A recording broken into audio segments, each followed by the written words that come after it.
guys, yan yung PGS. Suma na tayo dyan kanina. Tapos na sila mag-swimming. Ayan na. Oh, yes.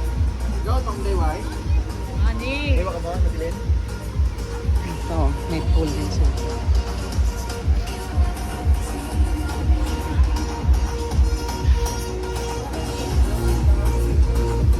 Ano lang yan? Kahoy yung kanilang ano. Ang ilang ano, kahoy. Baka mag-ano ka dyan. Ayan pala yung ginawa nila kanina. Tingnan natin guys. Kasi hindi pa yan tapos kanina. Tapos naman siya pero parang inano pa yung mga ilaw ba. Nilagyan pa nila ng ilaw. Yun na yung may ilaw na talaga. Oo.